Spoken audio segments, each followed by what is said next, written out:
Bienvenidos a todos a este nuevo episodio de Blemen. Hoy tal vez no conoceréis al invitado que hemos traído, pero cuando acabemos la entrevista vais a quedar fascinados. Traemos a Roque Adrada. ¿Qué tal, Roque? ¿Cómo Muy estás? bien, fenomenal. Oye, muchísimas gracias por invitarme, ¿eh? Un placer estar aquí. Nada. El placer es nuestro, de verdad. Muy bien. Bueno, para empezar un poco la entrevista, explícanos quién eres, qué haces. Bueno, yo soy de Zaragoza Ujú. y soy padre de una preciosa niña de 9 años, está aquí sentada, y estoy separado desde hace 3 años. Eso desde mi punto de vista personal. Desde el punto de vista profesional, pues la verdad es que da muchos cambios. Yo estudié Derecho, cuando estudié Derecho hice prácticas en un despacho de Derecho concursal Ujú. y me di cuenta que el Derecho pues no era lo mío. Así que decidí intentar irme al extranjero y lo conseguí. Me fui primero a la Embajada de España en Estocolmo con una beca. Y luego me fui a las Naciones Unidas, a Ginebra, estuve 3 meses, y luego en un proyecto especial en Perú. ¿Qué tal esto de los cambios profesionales cuando acabas tu carrera estudiante y te das cuenta de que no es lo tuyo? Bueno, la verdad es muy duro, Marc, porque al final tú estás en una dirección apostando y de repente te das cuenta que no era lo que estabas buscando. En mi caso particular, además, no fue tan rápido, Ujú, porque yo empecé a opositar a administrador civil del Estado. ujú. Y lo dejé a las 3 semanas, porque a las 3 semanas de estar opositando dije, wow, o sea, estar 10 horas al día con un cronómetro, dije, yo no me veo así 3 4 5 años. Y Claro, entonces claro. lo dejé. Entonces te empiezas a decir, oye, ¿y ahora qué hago? ¿No? Pero bueno, pero la verdad es que son facetas de la vida que aprendes a decir, oye, pues quizá tendría que haberlo pensado de otra forma. Son todo aprendizajes. Y cuando a alguien le pudiera pasar a nuestra audiencia Sí. una situación similar, ¿qué le recomendarías? ¿Que hiciera el cambio? ¿Que persistiera en su proyecto? ¿O qué le recomendarías? Bueno, yo creo que antes de todo que tiene que reflexionar mucho. Es decir, al final es verdad que hay algo innato que te va a decir hacia dónde tienes que ir, pero ese algo innato no puede ser impulsivo. Es decir, Ya, tú tienes que dejar lugar a la reflexión, al discernir y en la toma de decisiones. Y sobre todo que no pasa absolutamente nada. Es decir, a veces en la vida tú vas en una dirección y por el motivo que sea, pues no es la dirección que tienes que tomar. Entonces, parar, reflexionar, pensar, discernir, te va a dar unos inputs muy positivos hacia la nueva dirección que quieres tomar. exacto. Yo creo que hoy día, por ejemplo, la gente joven, ¿no? Cuando toca realizar un cambio, nos movemos más por impulsos que por reflexión, ¿no? Lo hablo desde un punto de vista personal, que a veces me presiona mucho la edad, Ujú. los años. ¿Crees que los años es un factor que tienen que apresurarte a un cambio o tienes que dejarlo de lado y reflexionar sobre tu interés personal? Creo que los años no tienen nada que ver. Creo que es más un código social que se te ha inculcado. Es decir, tú cuando naces o cuando nacemos vamos en un modo automático. Es decir, tú Ujú. tienes que estudiar al colegio, luego tienes que ir a la universidad o no. Pero básicamente es el código que tienes. Luego tienes que ser padre o madre, luego tienes que formar una familia. Y claro, vas como en una especie de línea recta. Y con esa línea recta te das cuenta de que no tiene por qué ser tan recto, Ya. pues dudas porque no te han codificado así. Pongo un ejemplo que es muy simple. En el mundo anglosajón no es raro, de hecho empieza a ser habitual, cuando acabas el colegio, antes de la universidad, tomarte un año sabático.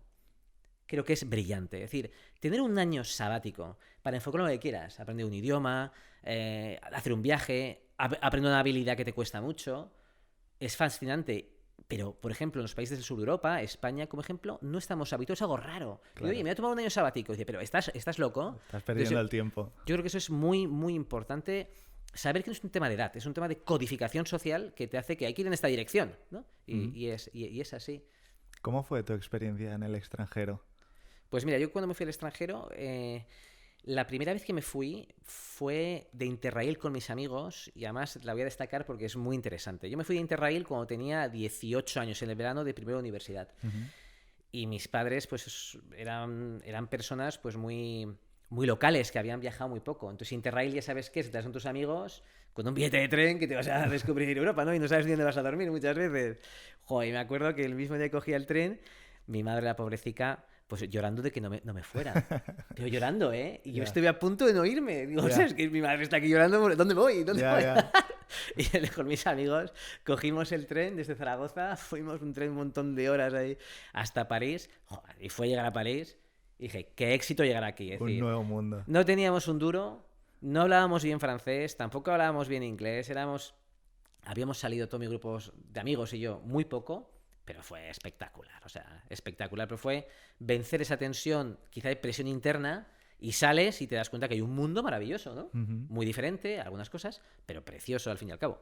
Sí que es verdad que antes las comunicaciones no son como ahora, que ahora Ujú. tenemos vuelos directos a cualquier parte, trenes bala, aves y Sí, historias, sí, ¿no? sí. Entonces, eso es algo que se tiene que valorar, ¿no? El salir de tu zona de confort y exponerte, ¿no? Bueno, la zona de confort al final, yo creo que hay que hacer una matización, ¿eh? Ujú. Porque salir de zona de confort y exponerse es muy difícil. Claro, Entonces, muchas veces cuando veo pues, libros, cuando veo artículos que hacen hay que salir de la zona de confort, no hay que salir de la zona de confort. Es decir, es verdad que si no sales, te pierdes un desarrollo competencial y un conocimiento. Te lo vas a perder seguro. Es decir, si estás siempre en tu misma zona, tú no vas nunca a mejorar una competencia. claro. Nunca. Te puedes autoengañar y decir, la hago más amplia o no. Ujú.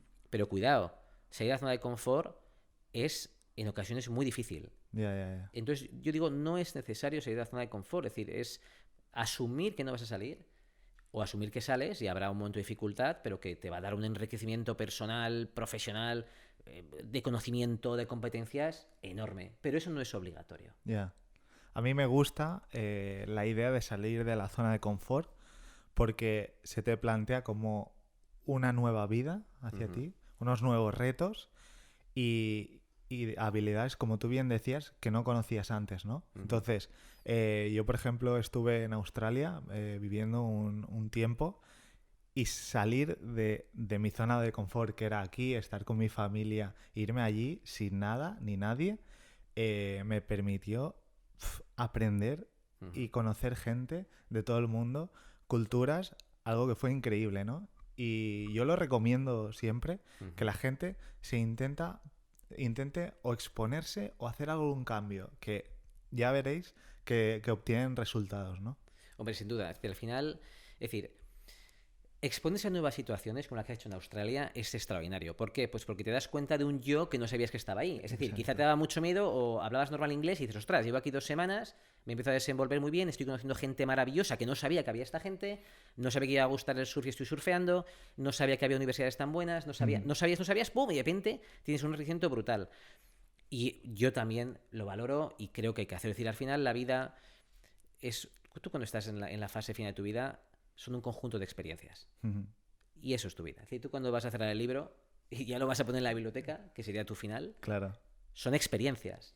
Pero lo que quiero decir es que a veces esas experiencias que quieres vivir y buscar, y que yo soy súper partidario en ese aspecto, Mario, estoy totalmente alineado contigo, no todo el mundo tiene por qué seguir esa dirección. Pongo Ya. un ejemplo. Yo tengo amigos míos y amigas mías y familia que está en Zaragoza muy feliz, es muy feliz haciendo todos los días lo mismo.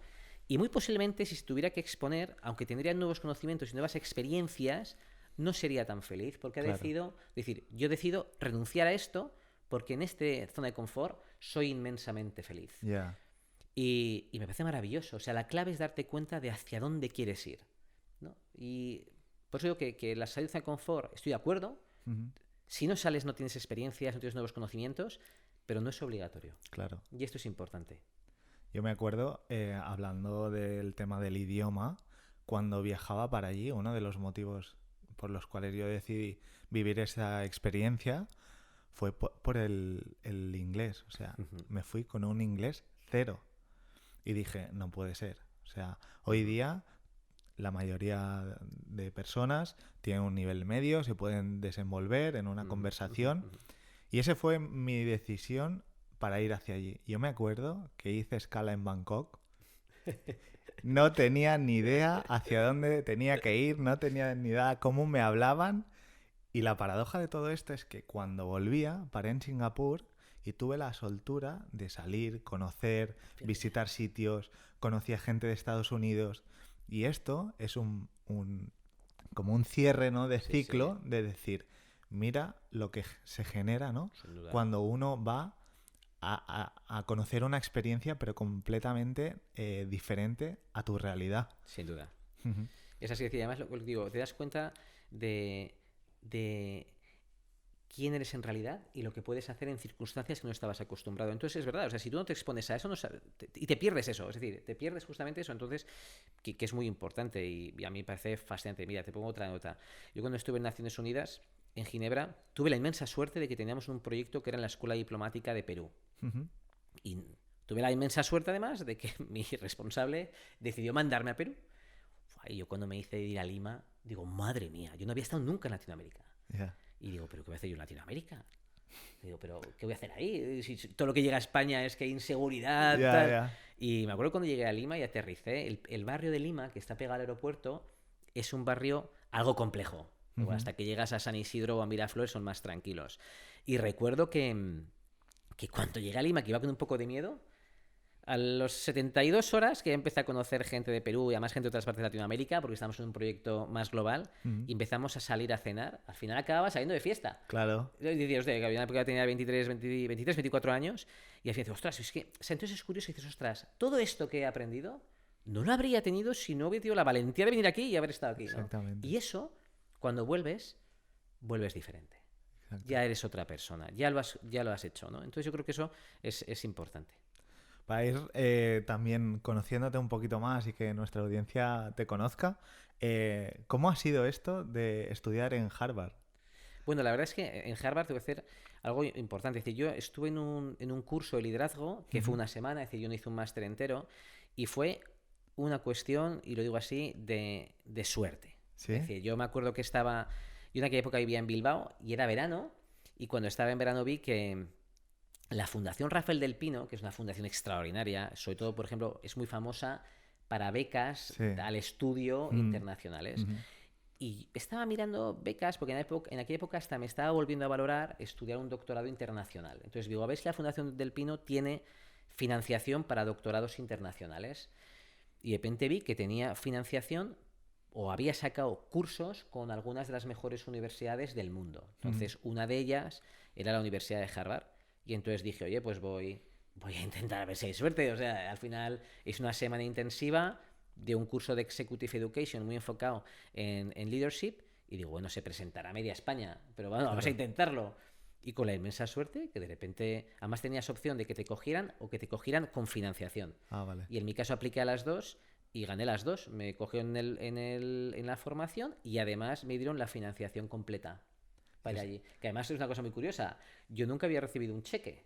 Y entonces cuando llego a Boston, a Estados Unidos, que yo, primero me lo había pagado yo primero, y luego de repente me dan la carpeta con el curso de Harvard y la Fundación del Rafael del Pino me había grapado un cheque. Y no sabía ni cómo se cobraba un cheque. ¿Sabes? Entonces me fui allá al banco, que no me acuerdo cuál era, un banco retail que había ahí enfrente de Harvard, justo enfrente había un banco, y fui con mi cheque, oye, que quiero cobrar esto. Y no sé ni cómo se hacía.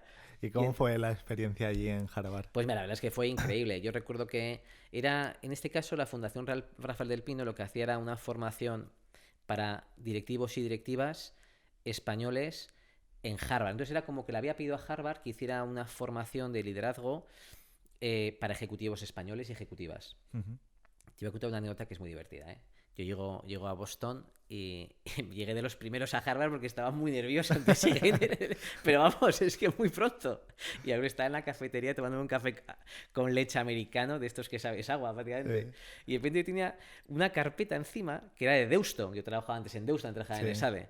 Y de repente llega un ejecutivo atrás y me dice, la mejor universidad del mundo. Y me giro y era un antiguo alumno de Deusto que también había sido invitado a venir a la formación, llevaba un alto ejecutivo de la OTAN. Entonces me acuerdo cuando se presenta de la OTAN, ¿qué tal? Y yo dije, ¿pero qué hago aquí? O sea, ¿qué hago yo aquí con esta gente, no?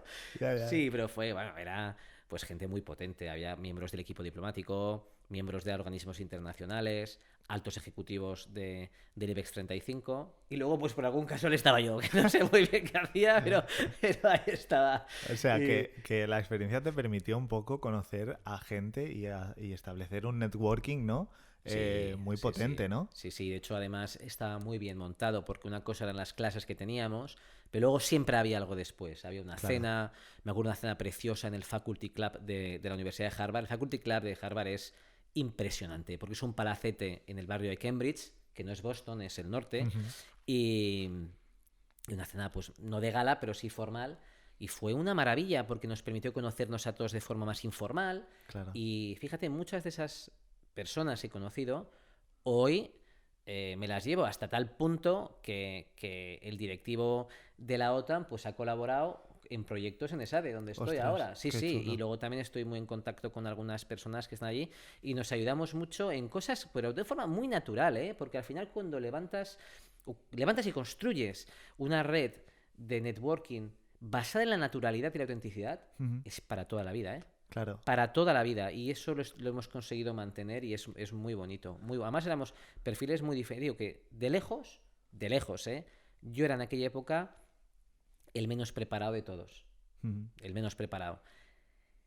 Y bueno, y la verdad es que me vino muy bien para decirme, wow, o sea, hay gente muy potente ahí, ¿eh? Ujú. Muy potente. Y la verdad es que fue algo fantástico, una experiencia extraordinaria. Algo que comentas de las relaciones personales que crean vínculos muy importantes, nosotros siempre intentamos pues exponer a nuestra audiencia que hagan esta labor de networking porque se realizan y se entrelazan lazos muy interesantes que Ujú, nunca sabes cuándo te pueden servir, ¿no? Y como tú bien dices, conoces gente fuera de tu zona ujú. que puede ayudarte en muchos aspectos. Totalmente, o sea, y sobre todo creo que el networking hay que basarlo en naturalidad, es decir, Mm, construir. El networking no es qué me va a dar, claro, es qué doy yo, qué me va a dar, tenemos una buena relación de confianza y sobre eso ir construyendo. Mira, es algo fascinante. Ahí me ha pasado ya en muchos ámbitos que he tenido que me han llamado para algunos aspectos y yo he llamado por otros aspectos claro. personas basadas en el networking y eso es fascinante. Y luego además la facilidad de ir a sitios del mundo y conocer a alguien y conocer a alguien que está ahí. Mira, mi compañero, por ejemplo, de piso de París, cuando estuve en París, es un banquero de inversión, que ahora está en un hedge fund. Oye, pues Ujú, se fue a Dublín, cuando fui a Dublín a un curso, oye, Vianney, ¿quedamos a tomar algo?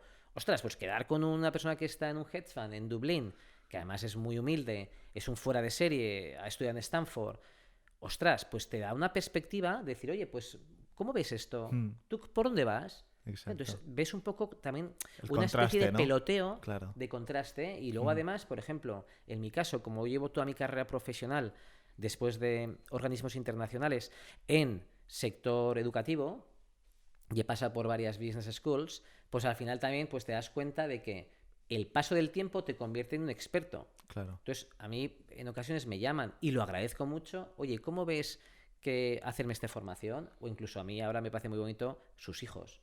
Oye, me estoy planteando, o nos estamos planteando que mi hijo estudie, quiere ir aquí, cómo es el proceso de selección, qué me recomiendas, qué harías.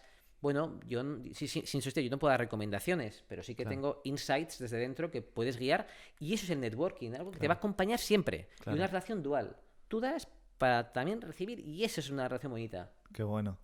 Has lanzado algo basado en el acceso a a las Business School. Mm. Cuando tú tuviste que acceder a Harvard, ¿cómo fue el proceso? ¿Fue un proceso tedioso? ¿Lo viste muy complicado? A ver, la verdad es que el caso de Harvard fue algo diferente, porque claro, yo no hice una application a Harvard, yo hice una application a la Fundación Rafael Claro. del Pino. Entonces, la selección fue de la Fundación Rafael del Pino. Entonces, ahí el proceso fue diferente. Si hacemos un proceso de otras escuelas de negocio donde he estudiado, Ujú, el proceso es largo. Me refiero, tú al final necesitas varias cosas. Tú tienes primero una parte motivacional de por qué quieres ir allí. Tienes que hacer, generalmente, tener muy buenas calificaciones, que ahora ujú, se habla mucho y que no hace falta notas altas. Bueno, es verdad que ya no se miran tanto, pero para acceder a los estudios a las Top Business and Law School es muy importante, ¿de acuerdo? Pero también otras cosas, es decir, por ejemplo, haber hecho voluntariados, haber participado en actividades del ámbito de impacto, ujú. haber viajado, es decir, hoy se busca un perfil muy general. Entonces, por eso las applications son complejas, porque se buscan perfiles muy amplios. No Mm, es ya, tengo buenas notas, hablo muy bien inglés. No, no, claro, vale, ¿qué has hecho en tu tiempo libre? ¿Has ayudado a alguien? ¿Has estado en una ONG? ¿Has viajado? ¿Has creado una empresa? Es decir, necesitamos perfiles que muestren que tienen adaptabilidad, proactividad, rapidez. Y ahí sí, en alguna escuela otra que he estudiado, pues ha sido más complejo, ¿no? Aquí en este caso de Harvard, pues al final fue un poquito más fast track porque yo hice una application en la Fundación Rafael del Pino y claro. la Fundación Rafael del Pino entiendo que querría un perfil muy diverso. Ujú, Y quiero entender que de perfil de Business School, del área practitioner, que es donde estoy yo, en practitioner, pues sería el único de los pocos. Y entonces claro. dijo, vale, no tengo ninguno del grupo o ninguna que venga de la practitioner de una business school, que venga y nos dé su input, Claro, como así hacíamos, es decir. Y claro. entonces yo creo que eso fue, pues ese es el proceso muy interesante. Qué bueno, qué bueno. ¿Qué te gusta? ¿Qué haces en tu tiempo libre? ¿Te gusta el deporte? ¿Practicas deporte? Bueno, la verdad es que soy muy inquieto, ¿eh? Y la verdad, lo tengo que decir, ¿eh? Siempre tengo que hacer algo, ¿no? Mi hija me dice, siempre hay que hacer algo, estás obsesionado con los planes. Digo, sí, estoy muy Es lo obsesionado. bonito, ¿no? Estoy muy obsesionado, es decir, aunque estoy aprendiendo a tener también tiempo tranquilo, ¿no? Sí, sí. Pues mira, la verdad es que tengo mi tiempo lo gestiono más o menos de la siguiente forma. Es decir, hay una parte importante que es tener tiempo para estar conmigo mismo, con mi hija, con mis amigos y el deporte. Ujú. Y eso lo que intento es siempre tener tiempo para esto y unirlo a un trabajo que tengo, pues que es muy exigente y que también pues le dedico muchas horas. Entonces, dicho eso, por ejemplo, en la parte deportiva, pues ahora mismo me gusta mucho el boxeo, que empecé hace 2 años, aunque siempre he hecho artes marciales, pero no tan de contacto. Claro. Entonces, bueno, pues al final, bueno, 3 años voy a hacer, ¿no? 2, 3, y boxear me encanta y siempre que puedo voy a boxear porque me fascina. Aparte hay un gimnasio aquí en San Cugat maravilloso, ¿eh?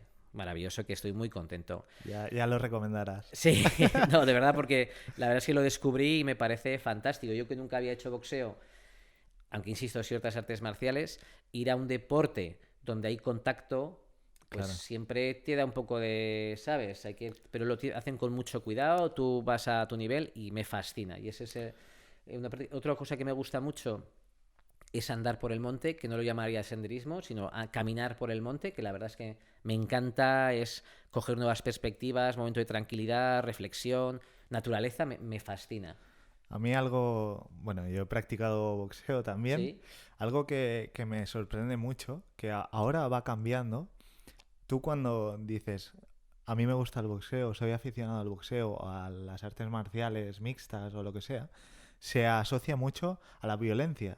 Y Ujú. desde mi punto de vista, siempre he considerado que es totalmente lo contrario. Es una persona pacífica, con autocontrol, ¿no? Te da unas habilidades que la gente no tiene presente, ¿no? Ujú, Y creo que ujú. aquí Hollywood y Rocky ha hecho un poquito de daño Sí, sí, sí, sí, sí. y podría... Sí, estoy de acuerdo. Es decir, al final, da igual que sea boxeo, kickboxing, Mm, jiu-jitsu brasileño o MMA, al final, en las artes marciales lo que te hace es estar en mindfulness, es decir, mm, tú tienes que estar concentrado. A diferencia de otros deportes, siempre estás concentrado, ¿no? Porque al final, incluso si haces un ejercicio que esté ya, pues esté más medido o sepas lo que vas a hacer, tú tienes que estar muy atento. Es que si no estás atento, te claro, van a dar un jab directa o algo, ya. ¿sabes? Entonces, y eso te ayuda. A mí, por ejemplo, particularmente me gusta mucho porque si tienes estrés profesional o tienes una preocupación de lo que sea, ¡pum! A los 5 minutos, Se tú ya tranquila. estás ahí con lo que tienes que estar y sales nuevo. Es una cosa Sí, increíble y sí, sí, aparte sí. que se hace mucho deporte. Sí, Es decir, 1 hora de entrenamiento de boxeo no es 1 hora corriendo. Es decir, es que está realmente con un cardio muy fuerte. Y la verdad es que yo veo que es un deporte que tienes que tener mucha mm, concentración.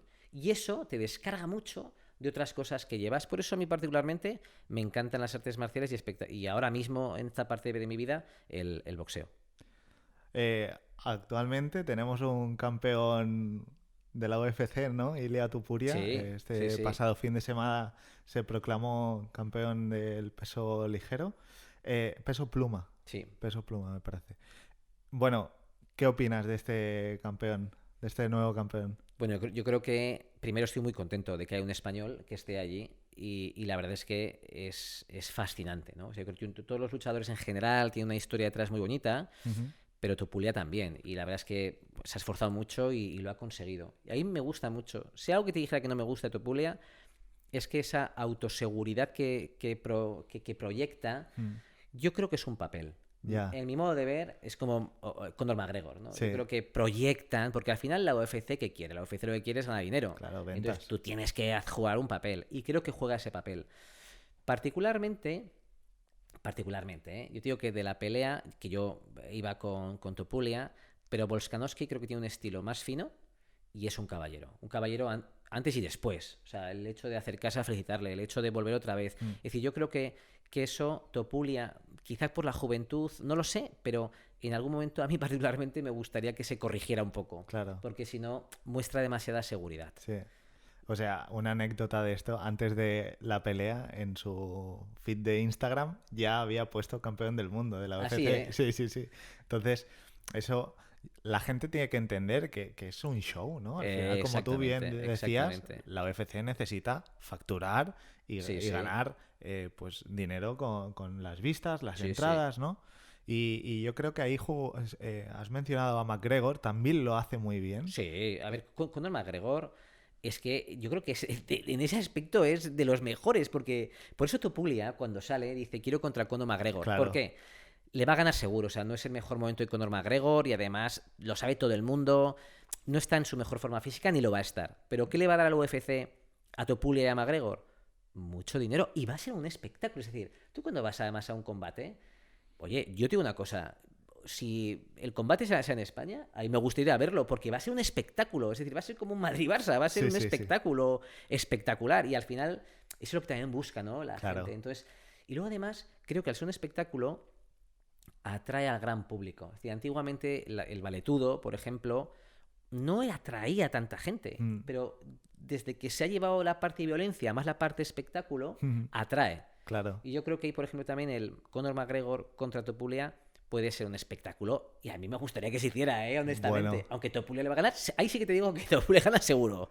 Vamos. y si lo trajeran aquí a España, yo creo que sería Bueno, fascinante. algo increíble, Sí, porque sí. aparte a nivel de exposición para gente que tal vez no tiene, bueno, yo no creo que no tengas acceso, ¿no? A conocer esta arte marcial, pero el traerla aquí te acerca, ¿no? Esa Sí, sí. experiencia de lo que es Sí. un arte marcial mixta, el octágono, ¿no? Y creo que sería muy bonito. Muy bonito, la verdad es que sí. La verdad es que sí. Además, así más gente además se anima a hacer este Claro. tipo de deporte porque es muy sano, te puede venir muy bien en momentos complejos que no sabes cuándo pueden venir Ujú. y además te da mucha autoestima. Y por eso creo que es un deporte súper sano y precioso. Es decir, yo lo recomendaría sin lugar a dudas.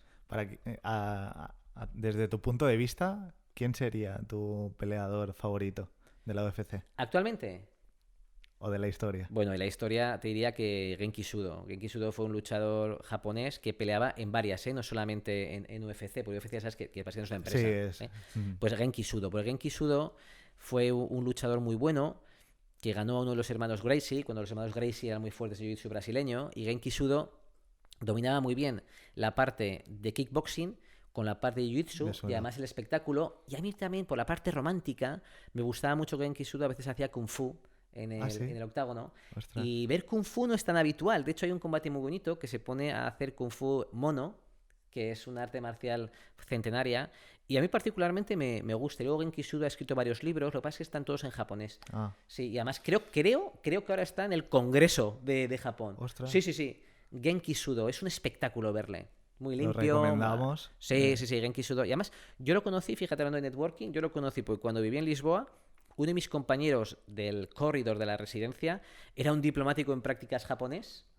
Que Y lo como le conocía. gustaba mucho las artes marciales, a mí también, y muchas veces, pues nos quedábamos en la residencia tomando birras varios y Claro. poníamos combates. Qué bueno. Y él nos enseñó a Genki Sudo, que no tenía ni idea de este tío, y le veía y digo, pues es espectacular. Sí, sí. Yo conocí Sí, sí. las artes marciales mixtas, gracias a mi padre, un saludo, a través de Royce Grace.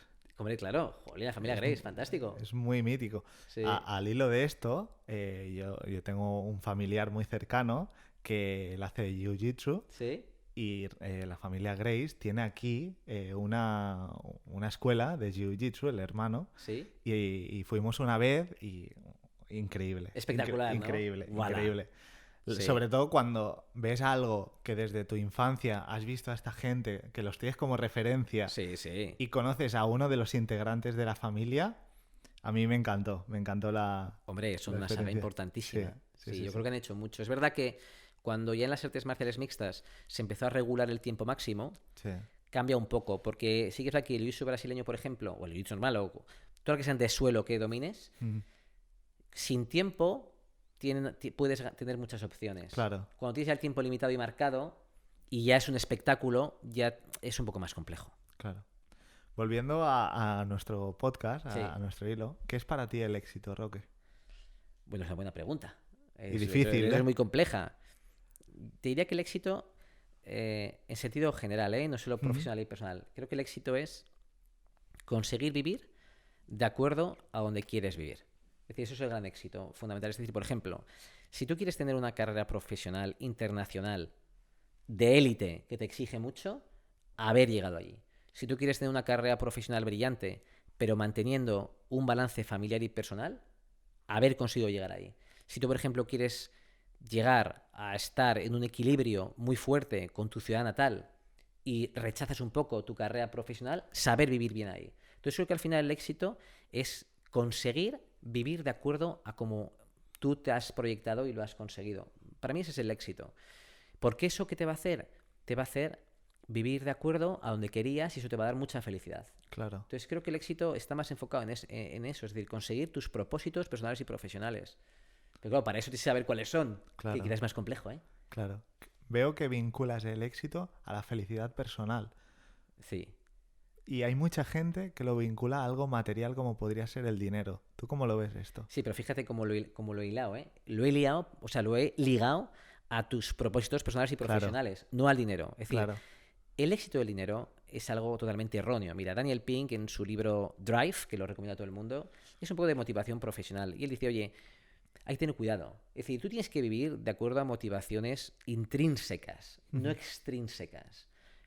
El dinero y la fama son motivaciones extrínsecas. Es decir, no siempre dependen de mí. Te pongo un ejemplo. Tú tienes una carrera profesional brillante y te has esforzado mucho y llega el COVID-19 y te quedas sin trabajo. Aunque tú te esfuerces mucho, eso te ha quitado tu carrera profesional. No depende de ti muchas veces. Entonces, la motivación extrínseca, que como es el dinero, parece que te va a dar la felicidad, pero es muy efímero, luego pasa. Claro. Entonces, tú tienes que disfrutar algo mucho más interior, que es lo intrínseco. Es decir, ¿tú por qué vas a trabajar? ¿Por dinero? Lógicamente sí, Claro. pero tienes que ir a disfrutar. Claro. Tienes que pasarlo bien en lo que haces. Ujú. Si no es muy difícil, eso es, o sea, tú al final, eso es un paralelismo. Tú puedes tener una casa muy grande, pero no un hogar. Tú Claro. puedes tener una cama muy grande, pero no dormir bien. Tú puedes tener un coche extraordinario, pero no llegar a conducirlo. Claro. ¿Qué queremos? ¿Un hogar? ¿Queremos dormir bien? ¿Queremos disfrutar de la conducción? Es exactamente el mismo esquema. Tú puedes tener una familia, una pareja maravillosa, o puedes tener una pareja y una familia que tú no disfrutes. Claro. Entonces es lo mismo. Es decir, el concepto no es tener una familia, es disfrutar de la familia. El concepto no es tener una casa, es tener un hogar. El concepto no es tener una cama, es dormir. Y esa es la diferencia. Lo que ocurre es que a veces es complejo diferenciarlo. Claro. ¿Por qué? Porque al final todos los mensajes que nos llegan o nos llegaban eran de casos de éxito vinculados a dinero, a fama, a patrimonio, a familias muy felices, sonrientes. Pero poco a poco te vas dando cuenta que dices, caramba, si tengo una casa más grande y no sigo siendo tan feliz. Esa casa al principio me daba mucha felicidad y ahora me he ya no. acostumbrado. ¿eh? Sí. Me monto en mi coche de lujo y ya, bueno, pues lo cojo, pero no. Entonces, al final esto, por eso es más buscar tu interior. Y ese interior, quizás suena un poco romántico, pero está muy vinculado a tu éxito, a dónde quieres ir. Entonces, todos los ejercicios que sean decir, oye, me voy a parar aquí y voy a pensar hacia dónde estoy yendo. No digo que te pares en seco, ¿hacia dónde quiero ir? No, pero el ejercicio de reflexionar de, oye, hacia dónde estoy yendo es donde quiero ir. Es decir, no ir en el modo automático que comentábamos antes, de colegio, universidad, trabajo, matrimonio, hijos, y de repente cuando estás con este enfoque falla la parte, pongo una parte personal, te falla la parte del matrimonio, se puede ver como un fracaso. Claro. En mi caso, que yo con mi expareja me separé hace 3 años, te diré que ha sido un éxito absoluto. Claro. O sea, por ambas partes no queríamos seguir con la relación, tenemos una relación muy buena y hemos conseguido una relación muy buena porque los dos lo veíamos. Claro. Y es muy importante darse cuenta. La cantidad de matrimonios o incluso de amistades que observamos y vemos que no son sanas y que hay que simplemente tomar una decisión en un momento oportuno para que esa relación se mantenga desde otra perspectiva, es muy importante. Sí. Aparte a mí, igual que tú lo estás viendo, creo que a veces las relaciones sociales, ya sean de amistad, familiares, hay una labor de nostalgia. Por ejemplo, Sí, el ejemplo que traías de las amistades, yo conozco gente que a veces mantienen esa amistad sabiendo que es tóxica por la nostalgia del pasado. Sí. Y a veces necesitan un cambio. Necesitan Sin un duda. cambio. O sea, yo creo que Que es verdad, es decir, yo no diría quitar una amistad, ¿no? Quitar una amistad, bueno, si ha pasado algo sí, pero nivelar una amistad, porque además tienes que dejar sitio a nuevas amistades, es Claro. decir, hay amistades que han sido muy intensas en la infancia, que van a estar ahí, si lo mantienes bien, siempre, pero tú no eres el mismo que con 12 años, Claro. tú no eres el mismo con 20, Claro. tú vas avanzando y es importante, al menos como yo lo veo, dejar sitio a nuevas amistades. Creo que cuando dejas sitio a nuevas amistades y regulas la amistad, vas viendo dónde te van acompañando, porque Claro. los valores pueden ir modificándose, pero también los gustos, las aficiones, las motivaciones, las perspectivas vitales, todo va cambiando. Y no significa que sea más o menos amigo, significa que simplemente se ha nivelado otro tipo de amistad y es importante, porque fíjate, en el informe de Grant, que es el estudio más largo que ha habido de la historia sobre la felicidad, habla de dos conceptos. Es decir, es un estudio de 75 años, el más largo de la historia de la felicidad. Y lo que han concluido, fíjate, lo que han concluido es que lo más importante para ser feliz son dos cosas: estar sano y las relaciones sociales. E incluyó familiares, personales y amigos y amigas. Esas dos cosas. Es decir, fíjate qué cosa más interesante. Estas son de materialismo, de éxito profesional. No, no, no. 75 años del estudio más serio, riguroso. La Universidad de Harvard dice, mirad, lo más claro es que para la felicidad, buenas relaciones sociales y salud. Qué curioso, Pues ya está, sabiendo esto, gestiona tu vida así. Qué curioso ¿No? esto, del estudio. Sí, sí. La pirámide de Maslow, al final estamos abarcando los pilares básicos, ¿eh? Totalmente, O sea, totalmente. no estamos llegando a la cúspide, estamos quedando primero, te diría que llega hasta el tercero Sin duda. este experimento. Sin duda. Pero a veces se nos olvida. Mira, te pongo un ejemplo que me pasó el otro día. Un ejemplo real, de la semana pasada.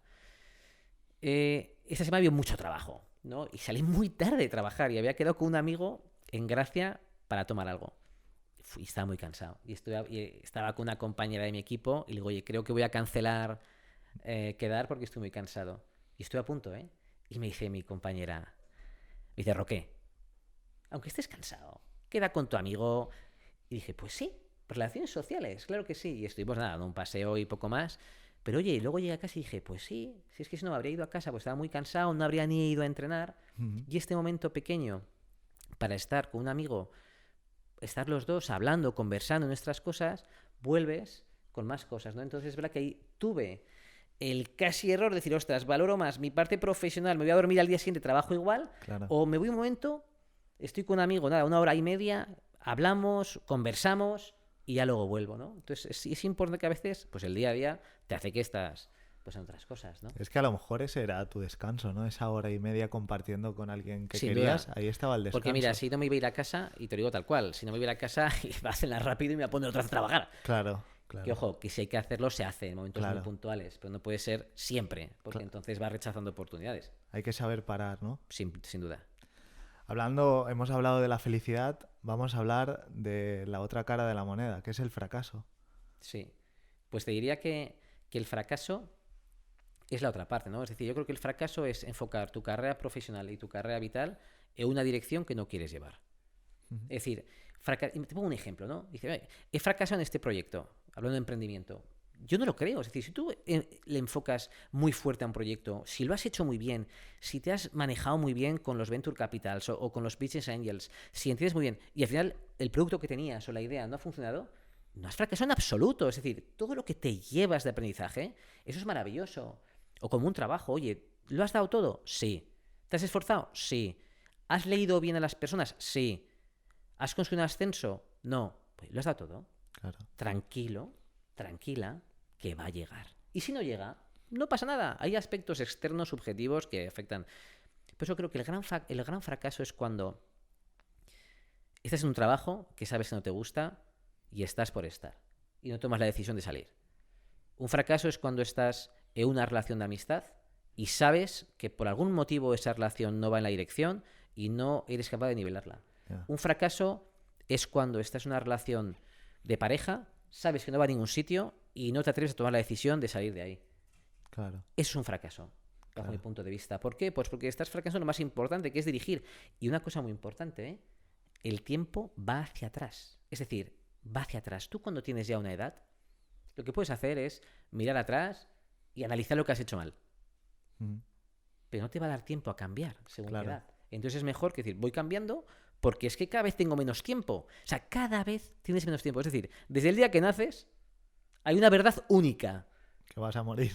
y que te quedan menos días. Mm. Que de los días que tienes ya son menos. Sí, sí, sí. Desde que tienes un día hasta que tienes como yo 39, cada vez te queda menos. Exacto. Y esa es una verdad única. El resto podemos debatir. Pero esa verdad es totalmente real. Algo del fracaso, volviendo a mi experiencia personal de Australia, tuve una entrevista para una job application y me preguntaron, está muy bien lo que estás haciendo, ¿has hecho algún proyecto personal? ¿Has fracasado? Yo me quedé blanco diciendo, ¿cómo? O sea, esto no iba de que tienes que enseñar tus galones. Y me sorprendió mucho esa pregunta porque, claro, a mí nunca me habían preguntado en una entrevista de trabajo aquí en España en qué he fracasado. Claro. Y lo que te venía a decir esta persona es que de ese fracaso viene tu conocimiento Sí. y las experiencias reales que tienes. Eso es importantísimo, Marc. Te voy a poner una cosa que sabe poca gente. Ahora ya lo sabrá más gente. Yo cuando finalmente mi expareja y yo decidimos seguir caminos diferentes, Ujú. pero que seguimos unidos no solo porque tenemos una hija en común maravillosa, sino porque hemos vivido muchas cosas muy positivas, ¿no? Pues decidí que tenía que aprender de esa experiencia y entonces decidí ponerme a escribir un libro retrospectivo. Entonces me puse a escribir un libro de reflexión mía de mis 10 años, desde que había conocido a mi expareja hasta que me había separado. Empecé a escribir un día y me lo llevé hacia atrás, o sea, desde el primer día que nos habíamos conocido. Y es divertidísimo. Yo madrugo mucho, me levanto a las 5:30, entre semana. Y de un recuerdo me llevaba a otro, de otro recuerdo a otro, de otro a otro. Y cuando me quise dar cuenta tenía más de 300 páginas escritas y cuando Ostras. acabo la finalidad empiezo a ver el Word, más de 300 páginas. Y lo autoedité solo para mí, que fue un regalo para Claire, que es mi hija. Y solo hay una edición del libro. Ostras. Pero me vino fenomenal porque fue ir analizando y después lo dividí. Me di cuenta que se podía dividir en partes y al final de cada parte había una reflexión con preguntas, que son preguntas para Claire el día de mañana, y luego fotos. De tal forma que es decir, vale, yo tiro este aprendizaje de algunas cosas, se lo dejo a otra persona, que en este caso es mi hija, para que, oye, valore si en algún momento podría haber hecho algo diferente. O sea, que sea una ayuda para su, como dice el Boston College, Journey into Adulthood, para cuando se va haciendo mayor. Claro. Y ese ejercicio, mira, es de las cosas más maravillosas que he hecho en mi vida. Y aparte pensaba que no iba a tener la capacidad de seguir la rutina, pero el ser humano es fascinante. Una vez que te pones a hacer un recuerdo de 10 años, te empieza a llegar uno detrás de otro. Es que es increíble. Sí. Y la verdad es que me da mucha tranquilidad. Y me vino muy bien. Pues también el discernir, el reflexionar, el analizar, ¿no? Son cosas que particularmente le dedicamos poco tiempo, también yo, pero que cuando le dedicas tiempo te das cuenta que eres mejor persona porque eres más consciente. Qué bueno. Sí. Qué bueno esto de, sobre todo, escribir vivencias personales, ¿no? Mucha gente, yo el primero, no escribo por miedo a veces, ¿no? De decir, ostras, me van a juzgar por lo que yo exprese, ¿no? En estas páginas. Y trayendo algo que está relacionado muchas veces cuando uno no puede dormir, yo he escuchado muchísimas veces que lo escribas en un papel, lo expreses y sale de tu mente, ¿no? O sea, se libera. Creo que es un mecanismo de autoayuda, Sí. La escritura, ya sea para descansar, para reflexionar, para Sí. discernir, increíble. Sí, eso os ayuda mucho. Yo también, por ejemplo, los pensamientos, esto lo leí, los pensamientos en bucle que a veces te vienen, que es una preocupación, oye, pues tengo que hacer esto, que no se me olvide, a ver cómo lo enfoco. Pues es muy divertido escribir cuándo lo vas a pensar. Te pongo un ejemplo. Oye, Roque, esto lo vamos a pensar el jueves a las 7. Y el jueves a las 7, dentro de 3 meses, le vas a dedicar de 7 a 8 a esto. Entonces, cuando te viene el pensamiento, dices, no, esto es del jueves a las 7. Esto es muy complicado, Al principio, Roque, ¿eh? al principio cuesta mucho, pero luego es verdad que te lo acabas llevando. Jueves a las 7. Ahí es donde voy a hablar, voy a pensar conmigo mismo sobre este tema. Es decir, ¿no? Yo soy incapaz de hacer eso. Pues te diré que yo desde que lo leí lo intento jueves a las 7. Jueves a las 7. Pues digo, como anécdota, pero que son ejercicios que oye, pues ir practicando, ¿no? Hay que ponerlo en práctica. Sí. Sí. Vamos a abrir un tema muy interesante, ¿no? Que al final, pues la esencia nuestra del podcast, de las entrevistas, queremos transmitir a nuestra audiencia es el tema de la toma de decisiones en una startup, en una empresa o en tu proyecto profesional. ¿Qué es esto de la toma de decisiones? Yo creo que la toma de decisiones es posiblemente una de las áreas que deberían ser más trabajadas desde el colegio. Es decir, ¿tú has tenido una asignatura de cómo tomar una decisión? No. Yo tampoco. En el colegio no. Y te diré que en las escuelas de negocios o de derecho hay, pero muchas veces no con la intensidad que deberíamos abordarlas. Yo digo, yo trabajo en una business school, es decir, en general, en el mundo, pero se tiene que abordar desde el colegio, no desde la universidad ni desde una escuela de negocios. Y es interesante ver cómo tu vida se basa en toma de decisiones, pero nadie te explica nada. Claro. Es decir, y es verdad que no es un toolkit, es decir, tú no puedes decir, venga, voy a hacer todo esto y tomo una decisión. No, porque hay una parte subjetiva. Pero yo creo que hay dos ámbitos importantes para tomar una decisión correcta. La primera es, y fíjate, me refuto a mí mismo, que la decisión per se no es correcta e incorrecta. Lo que es correcto e incorrecto es el proceso que has seguido para la toma de la decisión. Es decir, tú has seguido un proceso correcto y la decisión ha salido mal. O sea, no el resultado. No, es el proceso, el protocolo que has seguido. Te pongo un ejemplo. Imagínate que tú vas a hacer, pongo ejemplo de COVID-19. Y dices, oye, yo veo con mi análisis que cambiarme de empresa ahora, con esta posición, me va a venir fenomenal. Es un momento donde está creciendo, es un momento, el jefe me cae fenomenal, además el equipo me gusta, pero llega el COVID y estás en la calle. Tú puedes decir, qué error haberme cambiado ahora, ¿cómo no lo he visto? ¿Cómo lo vas a ver? Claro. El proceso es correcto. Entonces, Claro. la decisión per se no es correcta o incorrecta. Lo que es correcto o incorrecto es el proceso que ha sido para tomar la decisión. Te pongo un ejemplo. Oye, voy a buscar un hobby. No sé si hacer tenis o hacer windsurf. Y haces windsurf y el primer día, por el motivo que sea, te dislocas el hombro. Tú puedes decir, oye, ¿qué decisión más incorrecta? No. Si te ha sido un proceso que es lo que te apetecía, lo que te gusta y lo que te va a proyectar, no es incorrecto, el proceso es correcto. Y esto es igual, te lo llevas a la esfera de las inversiones, vitales, profesionales. Entonces, este es el primer paradigma. La decisión no es correcta o correcta o incorrecta, es el protocolo o el proceso que has seguido. Claro. Y lo segundo, muy importante, es que esto se lo escuché al antiguo director de marketing digital de PepsiCo hace muchos años. Y es que no tomar una decisión es una decisión en sí mismo. Es decir, no tomar decisiones, estás haciendo una decisión. Pasa que es mucho más fácil no tomar una decisión. Claro. Porque parece que no le das una aplicabilidad. Ya lo estás haciendo. Claro. Ya estás haciendo. Es decir, no tomar una decisión es una decisión en sí mismo. Con lo cual, esa perspectiva de sigo un protocolo y no tomo una decisión, ya es una decisión, te va a ayudar muchísimo a otras facetas. Exacto. Tercer punto, muy importante, tomar decisiones desde la indiferencia. Es decir, muchas veces en el panorama profesional es evidentísimo. Tienes un mal día o una mala semana y dices, ¡buah! Me voy a ir de aquí, estoy harto. Bueno, bien, rebaja. Mira, eso me gusta mucho. Un buen amigo que tengo que es jesuita, buen amigo, además que bautizó a Claire, me decía una vez hablando de esto, que es como si te toca la lotería, tú la dejas toda la lotería que ha tocado en un cajón y un día por la mañana te levantas y te olvidas que tienes el dinero en el cajón. Hostia. En ese momento, toma la decisión de qué hacer con el dinero. Ya. Porque ya no tienes esa presión. Claro. Y me pareció un semblante precioso, ¿no? Entonces muchas veces no tomas una decisión, yo al menos me recuerdo a mí mismo, Roque, recuerda que olvídate de esto y ya toma la decisión desde la indiferencia. Claro. Entonces estas tres, digamos, paradigmas te va a ayudar mucho a que el proceso sea correcto. ¿Crees que en la toma de decisiones hay una esencia de intuición, de experiencias pasadas que te pueden ayudar a tomar esas decisiones correcta o incorrectamente? Pues, es decir, creo que más que la experiencia pasada, el aprendizaje de la experiencia pasada. Te pongo un ejemplo. En el panorama profesional, a medida que vas teniendo años de experiencia, vas conviviendo con más personas. Y cada persona es diferente. Tú tienes personas de múltiples tipos. Claro. ¿No? Como tienes personas que son, digamos, un liderazgo más transaccional, otras transformacional, otras son más directas, más indirectas, otras dicen las cosas prácticamente sin florituras, muy directo. Y otros que les cuesta mucho. Vas aprendiendo a que cada persona tienes que adaptarte a sus estilos y que al final no es que sea con mejor o peor intención, es que tiene su forma de ser. Y vas aprendiendo, como decía Bruce Lee, a ser agua. Claro. A navegar en todos los mares, ¿no? Pues esto es igual.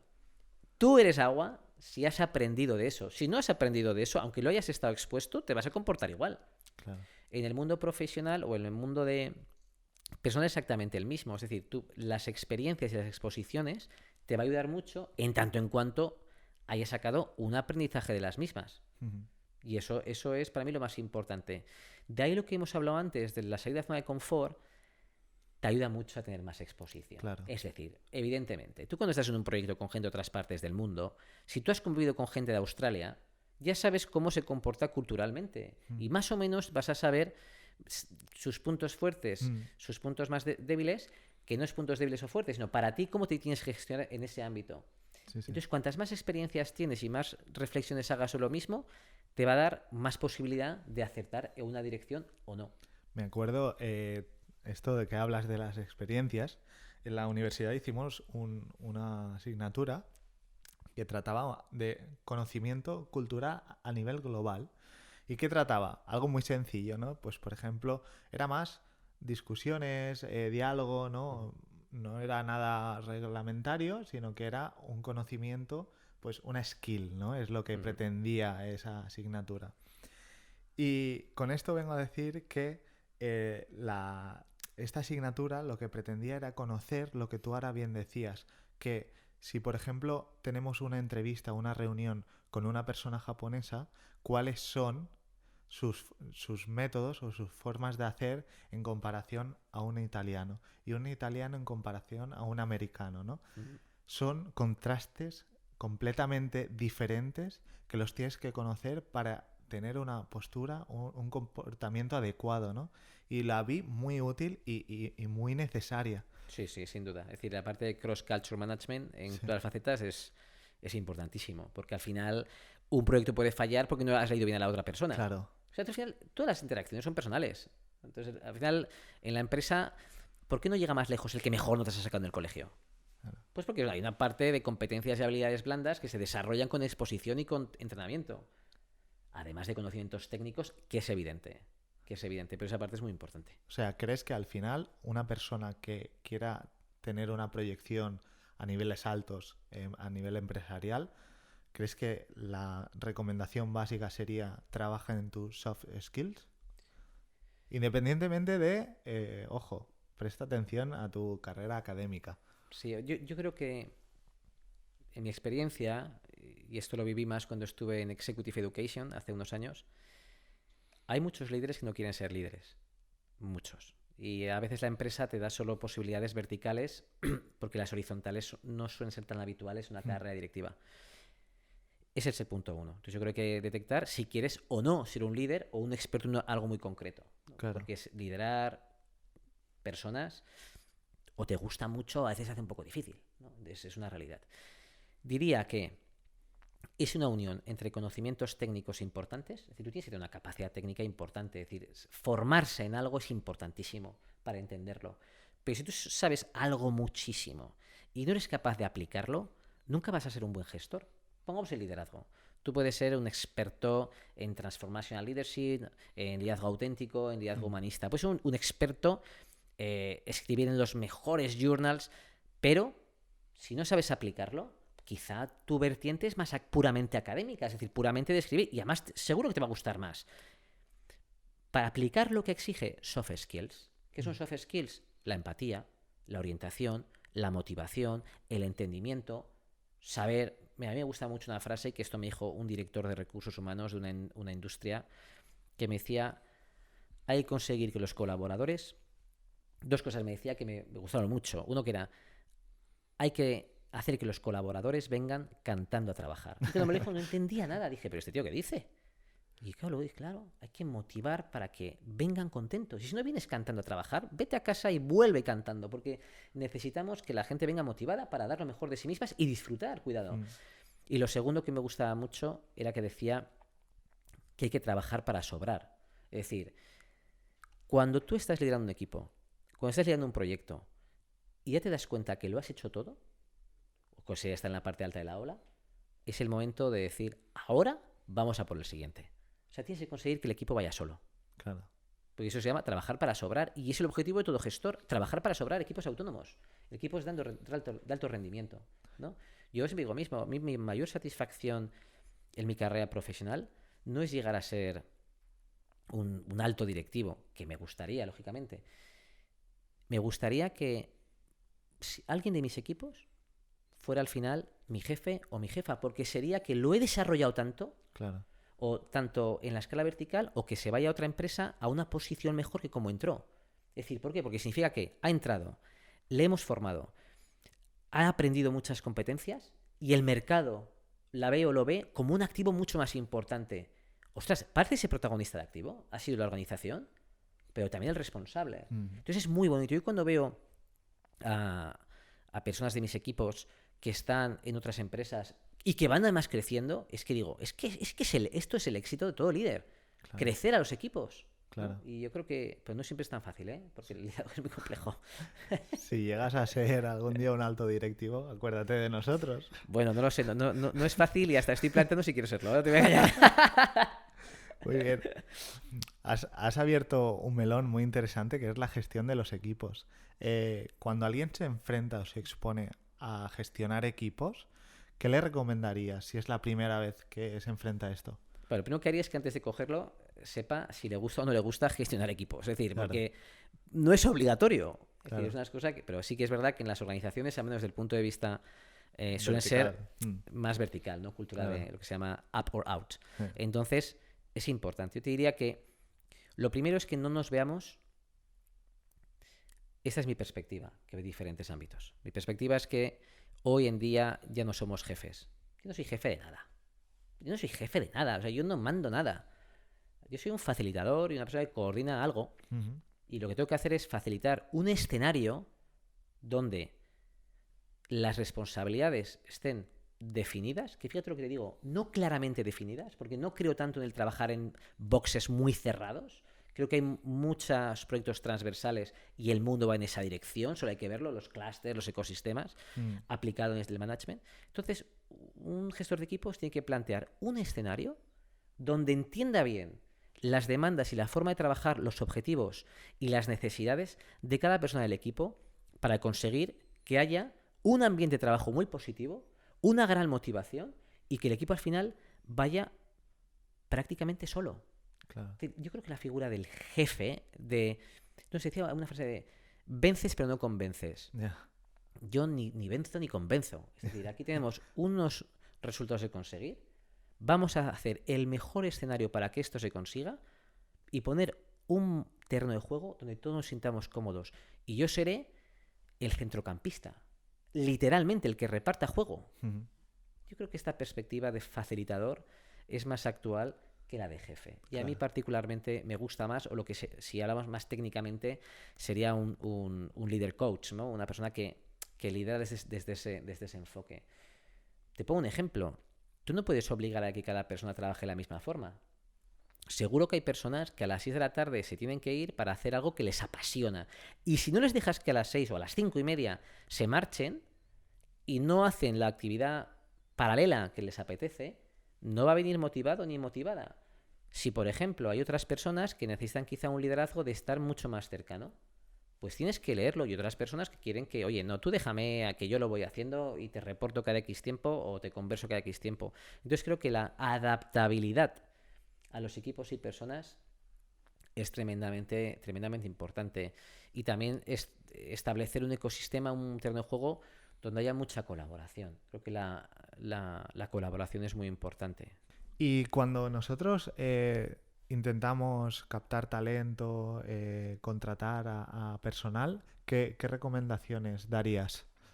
Cuando vas a reclutar a alguien, por ejemplo, Sí. en los equipos, ¿vale? Yo creo que, mira, antes de analizar las competencias, las habilidades, los conocimientos, creo que hay algunas preguntas que son importantes para hacer. La primera es muy enfocada en qué haces después del trabajo. O sea, ¿usted qué hace después del trabajo? Eso es muy importante. Otra pregunta que yo haría sería ¿dónde te ves de aquí a 5 años? Y la siguiente, ¿qué es lo más importante para ti para la felicidad? ¿Por qué? Porque con esas preguntas vas a ver realmente cómo es la persona a nivel vital. Por ejemplo, si te dice que no suele hacer nada, si te dice, por ejemplo, que se ve en un puesto pues, de más responsabilidad y si te dice que él ve la felicidad o ella desde un punto de vista más de carrera profesional, pues te da muchos indicativos de que ese es el foco que quiere seguir. Entonces yo particularmente me gusta que en esas respuestas sea más enfocada en qué haces después, quedo con mis amigos, mi familia o hago deporte, que se ve de aquí a 5 años con un grupo de personas ejerciendo un trabajo de responsabilidad, pero también divirtiéndose y pasándolo bien. Y por último, que de aquí pues su éxito profesional no sea el centro de su felicidad. Para mí es muy importante. Al final se trata de ver buenas personas que sean buenos profesionales. Claro. Sí, y la buena persona para mí es fundamental, ¿eh? Yo creo que cuando reclutamos a gente, al menos cuando recluto gente en mis equipos, al equipo de recursos humanos siempre digo lo mismo, por favor, buena persona, que tenga vida social más allá del trabajo. Es decir, eso para mí es muy importante. Claro, gente bondadosa, ¿no? Al final. Bondadosa, con compasión, Claro. que se ha trabajado en equipo. Pero insisto, yo creo que es muy importante que el trabajo no sea todo. Claro. Al menos desde mi punto de vista, otras personas que opinan diferente. Yo creo que el trabajo no puede ser el centro de todo. O sea, no puede ser el centro de una vida. ¿Por qué? Porque entonces el trabajo, y solo es el trabajo, su vida de social, de amistad, está en el trabajo. Claro. Su vida de hobby posterior está en el trabajo. Y el trabajo puede aportarte a lo largo del camino amigos, amigas, pero no ser el centro. Es muy importante, lo que hemos hablado antes, desconectar. Y para desconectar tienes que tener otras cosas o tienes que tener la capacidad de generarlas o la voluntad. Y creo que eso es muy, muy importante. Y en el tema de la gestión de los equipos, muchas veces un líder o un cooperador, ¿no? Como hemos hablado, tiene que enfrentarse a conversaciones tensas, a conversaciones incómodas. ¿Cómo le recomendarías o qué le recomendarías para afrontar esas conversaciones? Bueno, hay diferentes ámbitos. Creo que hay personas que de una forma inherente son muy buenas llevando conversaciones tensas. Claro. Muy buenas desde un punto de vista pues, de comportamiento y de personalidad. Entonces, para esas personas lo que diría es que tendrían que enfocarse en la parte de conversaciones tensas de saber a quién tienen enfrente. Porque a lo mejor si llevas esa tensión desde un punto de vista, entre comillas, muy agresivo, vas a ver que la otra persona se haga más pequeña, según cómo sea su comportamiento. Aquellos, por ejemplo, que es como es mi caso, donde la parte de conversaciones tensas, ahí me cuesta mucho tener una conversación tensa o dar un feedback negativo incluso, pero no es una cuestión de que no sepa que es importante, sino es una cuestión de que me cuesta, por mi ADN, por mi forma de entender la vida también. Lo que hago es entrenarme.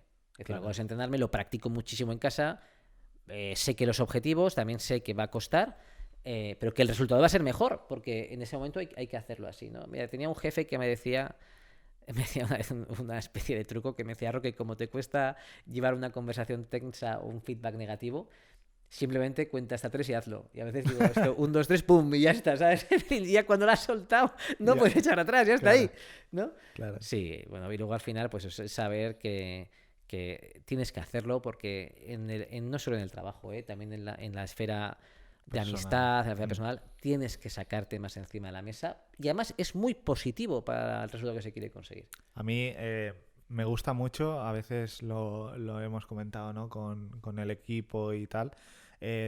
Oye, vamos a ser claros, vamos a sentarnos desde la calma, a afrontar las cosas que no nos gustan y a hablarlas, ¿no? Porque esas conversaciones incómodas nos van a permitir, pues, primero liberarnos, no nos quedamos nada y llevar un proyecto, pues, a cabo, ¿no?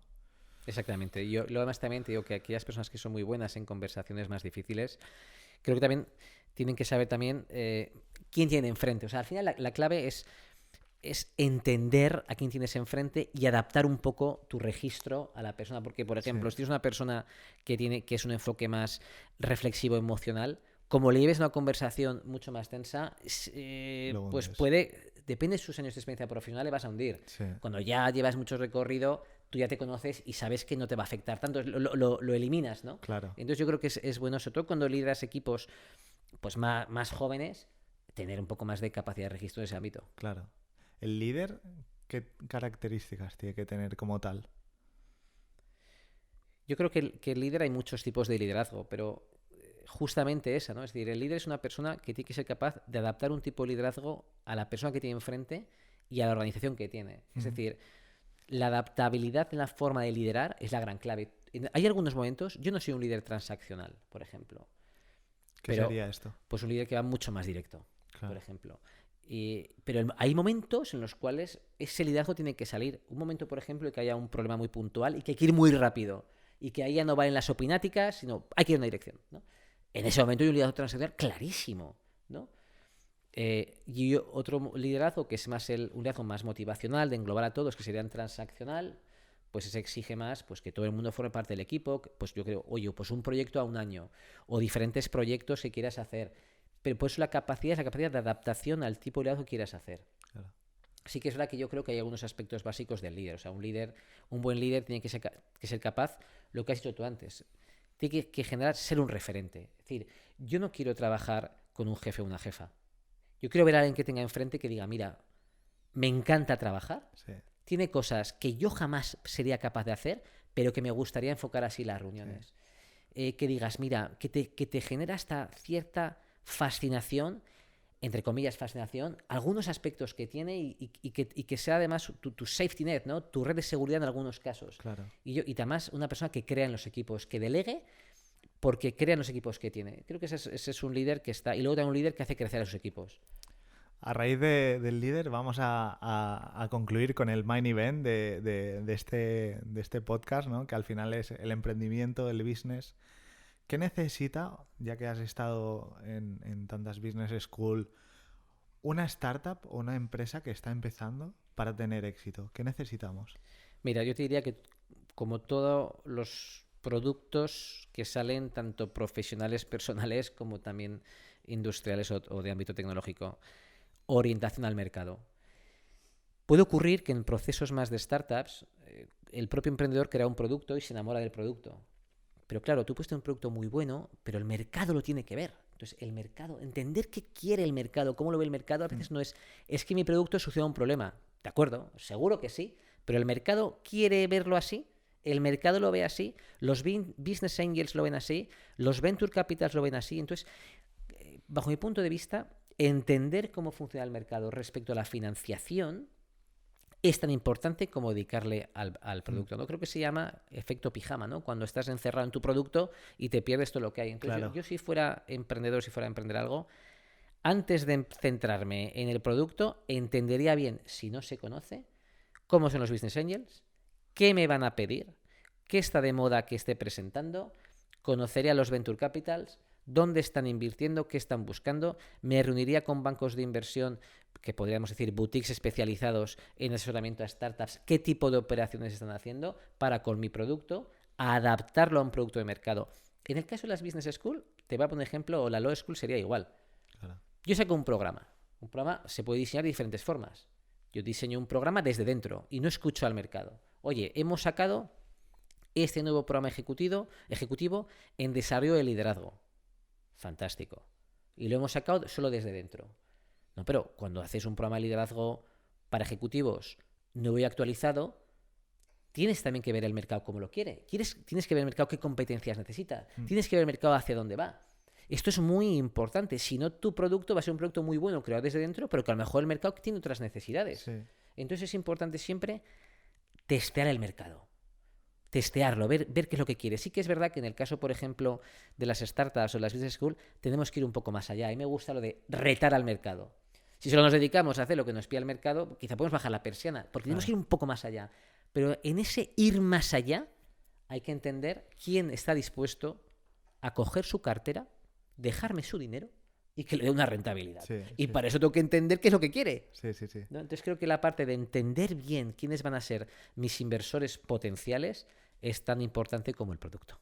Yo creo, al final, en el tema de las startups y todo esto, hay mucha obsesión por captar capital y se deja muy de lado el análisis del mercado, y creo que es muy buen tip el cambiar esto, invertir estos dos factores, es decir, estudia muy bien tu mercado, tu alrededor, analiza el mercado de abajo arriba con datos tangibles y reales, y una vez tienes muy explotado esto, ve a buscar capital, ¿no? Totalmente, es decir, totalmente. ¿Crees que el CEO o los CEOs están de moda? ¿Están de moda? Bueno, la verdad es que si coges LinkedIn hay muchos CEOs, eso es evidente. Yo no sé si está de moda o no. Yo creo que al final hay una parte de... una parte de ego, que todo el mundo pues se siente muy reflejado desde el éxito profesional, y hay un éxito profesional es ser CEO de algo. Claro. ¿No? Pero creo que al final cada uno se pone el título que quiere o como puede. Particularmente creo que esa tendencia tenderá a irse diluyendo, porque al final no eres el título que tienes, sino eres lo que impactas, lo que generas, lo que tienes. No se trata de ser CEO, director general, se trata Claro. de motivar, de gestionar y de dar resultados a lo que tienes. Y ahí le podemos llamar lo que seamos, le podemos llamar COO, CEO, CHRO, lo que queramos, ¿no? Todos los C-levels, ¿no? Sí, sí, Que sí. queremos, pero bueno, es verdad que al final pues se dan redes sociales que al igual, pues por ejemplo, Instagram, pues es una red social que está más dada a mostrar una faceta de tu vida que muchas veces lo que hace es que tú muestras solo la parte más feliz de tu vida y Claro. sea una imagen incorrecta. Quizá en redes sociales como LinkedIn, pues también no tienes, sino algunas personas tienen la necesidad de mostrar una proyección de allí, ¿no? Y bueno, pero yo creo que al final eso se irá, creo que corrigiendo. Ahora hay como muchas influencias, ¿no? De que gente que está liderando, por ejemplo, Facebook con Mark Zuckerberg, está yendo a podcast a darse a conocer, ¿no? ¿Cuál crees que es la intención de esto? A ver, yo creo que al final te tienen que ver como un líder muy cercano. O sea, al final, es decir, lo que decíamos antes, es decir, el líder que pasaba antes paseando con su propia... No, me acuerdo cuando se hundió Lehman Brothers, o sea, no sé, Lehman Brothers, ¿te Sí, acuerdas? Pues Lehman cuando se hundió, si tú ves el documental, no sé si era cierto o no, pero cuando ves el documental de Lehman, uno de los principales decía que en la época del managing director de Lehman tenía su propio ascensor y que subía para no juntarse con nadie, ¿no? Es decir, es una especie de ser una especie de semidios. Dios. Hoy un líder no es otra cosa que un facilitador que da muchos resultados y cuidado, tiene mucha responsabilidad. Pero dentro de eso es uno más, es una Sí. persona más. Por tanto, yo creo que al final tienen que ver como gente cercana, que está en los equipos y que simplemente tiene una responsabilidad por sus propios méritos de dar grandes resultados Ujú. en cualquier faceta, es decir, resultados en una fundación, resultados en una cooperativa, resultados en una empresa industrial, resultados en un despacho de abogados. Pero al Claro. final es una persona más y se tiene que ver con personas muy cercanas. Creo que eso que se veía antes de alguien intocable, que era pues una suerte de la mano, eso ya no está de moda. Y mira, un símil es el cuerpo diplomático. Creo que en los últimos 30 años el cuerpo diplomático también se está acercando mucho. Ya ves también de diplomáticos, ya no es como antes que el diplomático era una persona pues casi, digamos que, no digo hacerle una reverencia, pero sí que era una persona Mm. muy notable. Hoy es una persona más de a pie, con la que puedes conversar, que viene, y eso es una cosa natural y preciosa, ¿no? Sí, sí, sí. Creo que es muy bonito eso. Aparte, a la gente joven, cuando entra en corporaciones, es de mucho agrado recibir este tipo de sensaciones. Desde mi punto de vista, no sé si la gente lo verá así, pero a mí me gusta conocer, pues, por ejemplo, el director, que es una persona normal, corriente, que puedes tomar un café con él y eso es de muy agrado. Mira, hay una película que se llama, que está basada después de la Segunda Guerra Mundial, que se Mm. llama Los juicios a los jueces, ¿no? Que eran Ah, los juicios a los jueces del no. régimen nazi. Sí, Y hay uno que empieza a hablar, porque decía, no, es que nosotros no tenemos culpa de mana, ¿no? Y dice, oye, pero ¿acaso cuando veníamos aquí a llevarnos a los judíos, no lo veías? O sea, ¿tú claro. acaso cuando le hacías daño a un judío, no veías que se sentía igual que tú?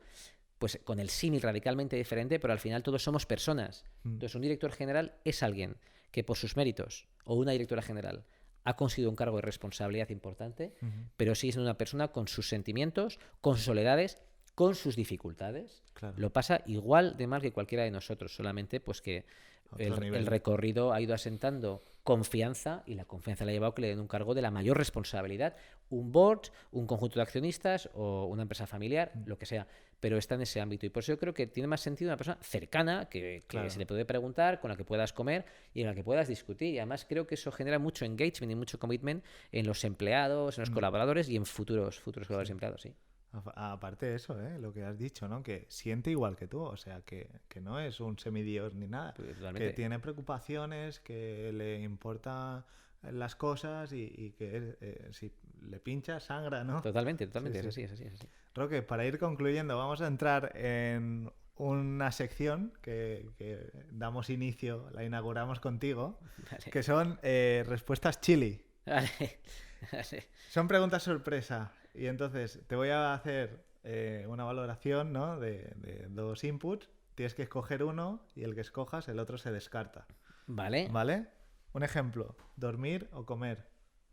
comer, Oxford o Harvard. Harvard, Boxeo o MMA.